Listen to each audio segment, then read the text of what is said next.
Block department, block development department, हमारी payment वापस करो। हमारी जो पेमेंट है 2017 और 2018 की वो रिलीज़ हो जाए। क्योंकि सबसे पहले मैं एक बात यहाँ पे कहना चाहूँगा क्योंकि जो भी काम यहाँ पे लड़कों ने किया है वो बिल्कुल एजुकेटेड यूथ है, यहाँ पे उन्होंने बेरोज़गार है बिल्कुल। आप सबको ये मालूम है कि आज कितनी बेरोज़गारी है, क्योंकि हमने जो काम किया था हमने लोन निकाल के वो काम किया था। और इवन के हमारे बाजरी के पैसे बकाया है, रेत के पैसे बकाया है, सीमेंट के पैसे बकाया है। तो हमने बहुत सारी कोशिश की कि कम से कम ये हमारी पेमेंट जो है जो रिलीज़ होने वाली थी। लेकिन क्या करें, बदकिस्मती का आलम यह है कि वहाँ पे जो वीडियो थे इंद्राबी साहब, मैं यहाँ पे कहना चाहूँगा कि वो एक नंबर का फ्रॉडी है। जब जी मैं शेख मयूद्दीन हूँ, मैं सरपंच नौशेरा बी। ये जो अभी आपने देखा यहाँ हमारे कुछ ये लोग बेरोज़गार नौजवान जो इस वक्त एहतजाज कर रहे हैं, ये मसला है 2016-17-18 एक्चुअली ये उस टाइम का मसला है जब पहली पंचायत जो 2011 में बनी थी उसका टाइम भी बराबर हो गया, टेन्योर ख़त्म हुआ था और नई पंचायत भी नहीं बनी थी।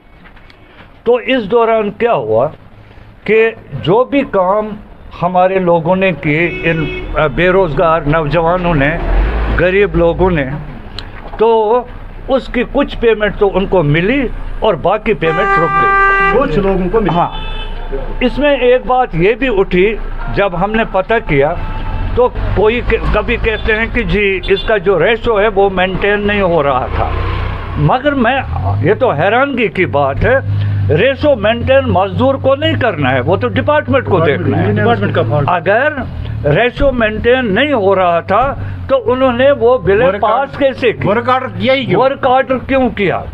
अथॉरिटीज क्यों की अगर रेशो मेंटेन नहीं होता था?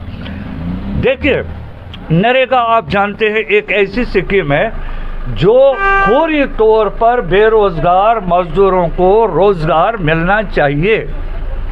ये ज़रा मुझे बताइए, 2016-17 से 3 साल 4 साल हो गए और अभी तक इनको अपनी मजदूरी नहीं मिली। 6 साल से ये तो बहुत अजीब सी बात लगती है, जहाँ पर एक तरफ हम देखते हैं कि ये जो इस वक्त स्कीमें लागू हो रही है इनका गोल क्या है, खासकर नरेगा का गोल ये है कि 14 दिन के अंदर अंदर जो काम करता है उसको पेमेंट मिलनी चाहिए। लेकिन मेरे ख्याल में इसमें तो 14 साल लगने वाले हैं। ये तो अजीब सी बात है, बदकिस्मती की बात। ये तो बदकिस्मती की बात है। ये लोग जिन्होंने उस वक्त उधार लाया है मटेरियल, पैसे अभी भी कुछ लोगों के बाकी हैं, मजदूरी करके लोगों ने वो मटेरियल लाया है, लेकिन अभी तक उनको वो पैसा नहीं मिला। हमने कई बार हर जगह इस बात को, हाँ, और इसमें रिसेंटली पिछले साल बाज़ाब्ता वेरिफिकेशन हो गई, हम तो खुश हो गए थे, अब वेरिफिकेशन हो गई।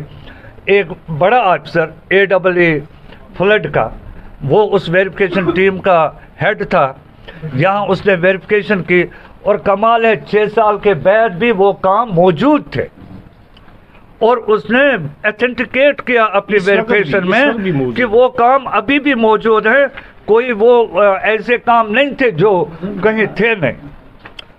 लेकिन फिर भी पता नहीं चलता है आखिर ये किसका कसूर है। जब हम कहीं पर जाते हैं तो 4 दिन 5 दिन 10 दिन, लेकिन अभी तक नहीं हुआ। इससे क्या होता है, हमारी पंचायतों का काम भी मुतासिर होता है। शक आप देखिए इस वक्त एक बहुत बड़ी प्रॉब्लम है, इस वक्त भी उस रफ्तार से काम नहीं हो रहे हैं। उसके लिए सबसे बड़ी वजह यह है कि सबसे बड़ी वजह कि हमें जितने भी ये ब्लॉक डेवलपमेंट ऑफिस हैं वो अंडर स्टाफ है। देखिए, मैं तो अभी मीटिंग में था इधर तहसील के, हमें 15 अगस्त की प्रिपरेशन की आई मीटिंग रखी थी ब्लॉक और तहसील बोनियार में। तो आप भी कह रहे हैं कि कोई प्रोटेस्ट हुआ है। अगर 17-18 की जो पेमेंट है वो इशू है, वो यूटी लेवल का इशू है। उसमें हमने वेरिफिकेशन एक टीम बनाई थी डीसी ऑफिस की तरफ से, उसमें तहसीलदार साहब था, बीडीओ कंसर्न था, एई था INDFC का। तो वो टीम ने वेरीफाई करके रिपोर्ट हमने सबमिट कर दी है डिस्ट्रिक्ट को। शायद डिस्ट्रिक्ट ने भी ऊपर लेवल पे फॉरवर्ड की है। वो यूटी लेवल का इशू है, इसमें मटेरियल रेशियो कुछ वायलेट हुई थी। जैसे ही मसला सॉर्ट आउट होता है, वो यूटी लेवल का मसला है, तो इनकी पेमेंट भी हो जाएगी। उसके अलावा अगर किसी का कोई इशू है, किसी की पेमेंट रुकी है, तो हमारे दरवाजे तो हमेशा इनके लिए खुले हैं, ये आएँ। कहीं किसी की वेंडर का मसला है या और किसी इशू की वजह से, या कभी ट्रांजैक्शन जो आधार से जो हमारी जितनी भी नरेगा लेबर पेमेंट होती है या मटेरियल पेमेंट होती है, DBT से होती है, डायरेक्ट वेंडर को जाती है, लेबर के खाते में जाती है।